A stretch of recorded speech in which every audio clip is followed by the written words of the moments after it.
En parlant de baisse d'impôts, la concurrence fiscale, c'est le mécanisme le plus intelligent qui a été découvert récemment pour baisser les impôts sans laisser le choix à la population. C'est quoi le principe de la concurrence fiscale? C'est exactement ce qui est introduit dans cette réforme, parce que justement, on vous dit, les cantons peuvent supprimer l'impôt sur le capital, les cantons peuvent baisser l'impôt sur le dividende, etc. Donc, qu'est-ce qui se passe? Il se passe qu'on peut avoir deux cantons. Imaginez que vous avez des riches qui sont dans le canton B, et puis pas trop de riches dans le canton A. Alors le canton A, qu'est-ce qu'il se dit? Le canton A, ça peut être, je sais pas, par exemple Tsoug, se dit, bon, moi ce que je vais faire, c'est que je vais baisser mon taux d'imposition de 100% à 60%. Et qu'est-ce qui se passe si les impôts sont différents dans les cantons? Eh bien, les riches vont se déplacer. Donc effectivement, le canton A va s'enrichir parce qu'il aura des riches en plus, et le canton B va s'appauvrir beaucoup. Et que va faire le canton B pour maintenir sa richesse? Mais il va baisser son impôt encore plus, disons à 20%, et puis le riche va se déplacer de nouveau dans le canton B. Et enfin, le canton A va se dire, bon, très bien, chez moi c'est gratuit. Venez chez moi, il n'y a pas d'impôt. Et pourquoi est-ce qu'il aurait intérêt à faire ça? Parce qu'il va dire, écoutez, de toute façon, on s'en fout qu'ils payent des impôts. Ils sont tellement riches qu'ils dépensent de l'argent dans notre canton, puis comme ils dépensent de l'argent, ils sont bons pour notre économie. Donc, tant mieux si on attire les riches, même s'ils ne payent pas d'impôts. C'est très positif.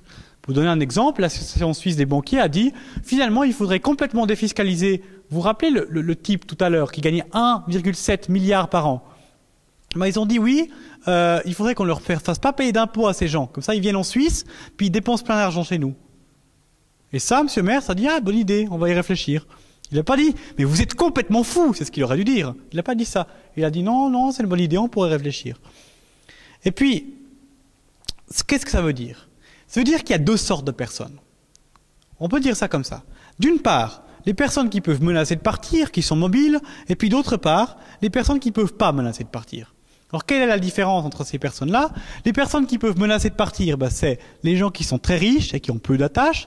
Puis ceux qui ne peuvent pas menacer de partir, c'est nous. C'est les gens qui vivent en Suisse depuis longtemps, qui ont de la famille, des amis, qui ont un salaire, donc qui ont un travail ici et qui ne peuvent pas forcément facilement travailler à l'étranger. C'est les PME, mesdames et messieurs. Ce sont les PME. Pourquoi? Parce que les PME, elles ont leur clientèle en Suisse. Le boucher du coin, il ne peut pas partir à l'étranger. Sa boucherie, elle peut fermer. Donc, ces PME-là, elles sont coincées en Suisse.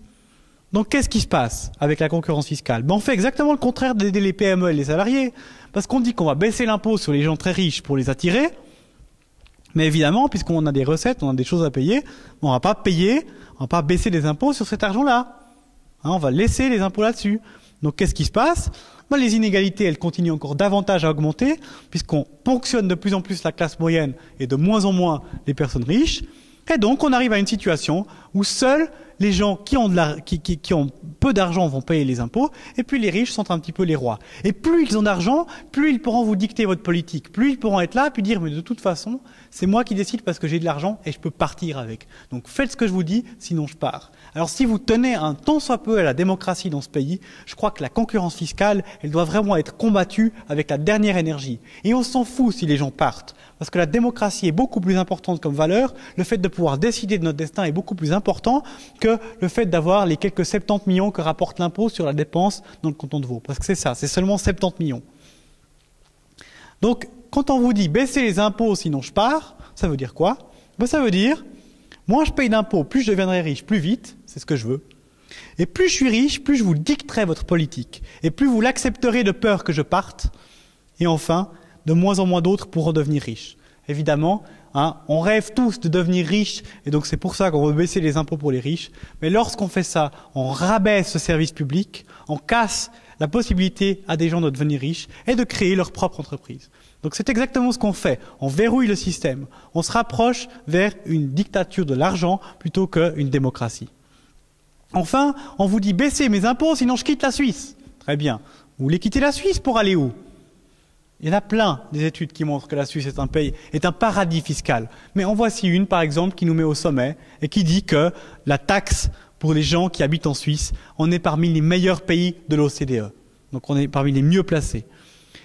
PricewaterhouseCoopers et la Banque mondiale ont dit, dans une étude aussi qu'ils ont fait, sur la fiscalité des entreprises, justement, puisqu'on parle de réforme d'entreprise. On dit, et je vous rappelle, c'est pas un groupe de travail du PS, c'est pas une commission de travail de la 5e internationale, non, c'est PricewaterhouseCoopers, c'est la Banque mondiale qui ont dit ça, qu'on est un pays extrêmement attractif sur le plan fiscal. En comparaison européenne, seule l'Irlande est un petit peu mieux que nous. Tous les autres pays sont moins bien. Donc on est déjà les meilleurs. Qu'est-ce qu'on veut encore s'améliorer? Est-ce que c'est ça notre priorité? Est-ce que c'est ça les problèmes qu'on a en Suisse? Ben non. Et puis enfin, parce qu'il n'y a pas que la fiscalité dans la vie, on peut continuer à demander aux gens, mais finalement, vous allez partir, mais pour aller où? Ça, c'est la petite page touristique de notre présentation. La Suisse, c'est pas seulement des questions d'impôts. La Suisse, c'est aussi, par exemple, un des réseaux de transport public les plus denses au monde, la 4e meilleure espérance de vie au monde, la meilleure espérance de vie d'Europe, grâce à quel système de santé, évidemment, le 7e meilleur pays mondial d'après l'index du développement humain de l'ONU, donc qui prend en compte le bonheur, le stress, etc. Donc là, on se place aussi extrêmement bien pour le monde entier, hein. Et puis évidemment, une justice qui fonctionne très très important si vous voulez avoir une entreprise. Il faut pouvoir attaquer les gens qui vous doivent de l'argent, il faut pouvoir vous défendre si on vous fait subir des torts, etc., etc. Très important la justice. Une démocratie exemplaire, évidemment, de belles montagnes, de superbes lacs, etc., etc. Pas besoin de vous expliquer que comment on finance tout ça, eh bien grâce entre autres, et notamment la justice, aux impôts qu'on paye.